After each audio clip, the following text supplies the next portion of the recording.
This will be the last and final video on the Coyote pen. We're done with it, except for caulking some nail holes in the metal on top and screwing the floor down. I'll finish that this afternoon. We'll be done. We'll be waiting on season to come in. This pen is a 10 by 16 pen. It's got horse panel, heavy duty horse panel on it all the way around. Of course, it's got concrete floors. This concrete floor is also on a slope about 4 inches on 10 foot. The big pen has 4 4 foot by 4 foot pins roughly. Pins on the inside for holding the animals. And these right here are the urine catching trays. Now all these trays, or both these trays, do the same thing. And we'll be able to pick them up, spray in between there, and get the dookie off the back. And of course it'll go out the back and we'll spray that off. But we'll be able to keep the urine clean. We're going to spray the metal down with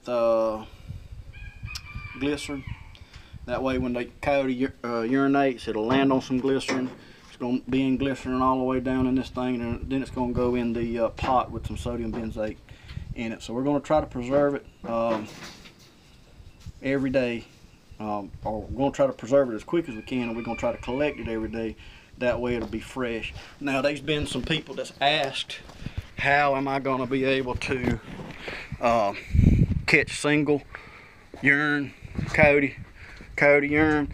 I'm going to take a pipe just a little bit bigger than this, cut a groove in it, and it's going to slide over this metal, and then we'll put a catch bottle right here at the end to catch whatever single urine that needs to be caught. But for the most part, it's just going to be coyote urine. It's going to be mixed coyote urine. So we'll just kind of go with it like that until somebody wants some singular coyote urine. But to show them that I do have a way to catch singular, and it's not going to be no trouble at all to catch it that way, that's the way we're going to catch it. The floor again is made out of Durslake. It's a polyethylene floor, I think, or something like that. I can't miss a poly something. But it's real tough. It's real hard. I know that the coyotes could chew through this, but I don't know that they will. I don't know if they can get their teeth, to that very well or not. I just don't know yet. If they do, we're going to go another route, and I done got something lined up there, but hopefully that'll work. Again, the doors open up to the top, so they're out of the way. All these doors open up the same way. That way I can get in here, and I don't have to be going around doors, whatnot, and so forth. The back of the pen, the water system, I got a ball valve right there in the bottom that turns the water off to everything here in case of cold nights, which we don't have but maybe a half a night in South Georgia. Sometimes it's cold enough to do that. But you can see the watering system here that we got. Each pen has this. We're going to put something in here to kind of make this drip just a little bit. That way the coyotes will be able to see that, and once they start licking, then I'll know that whenever they start licking, whatever's in there will fall out.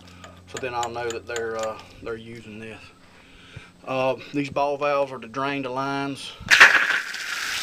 They're up there to drain the lines when it does get cold. So I'll be able to drain the lines here, cut the water off, and then drain all the lines, and then I'll just hold this down until they quit, until they don't have any more water in them. But that's the pen. We opted against doing the water barrel thing, catching the rain right now, simply because the tree was in the way and I didn't want to have to do 2 watering systems. So that's the reason we went with piped water instead of rainwater. We're in the country, and it's well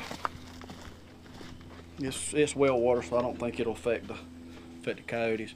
But that's the pen. If you got any questions, you can message me or whatever. We'll talk about it and just kind of go from there. But we will be catching urine this year, so anybody that's interested, just message me.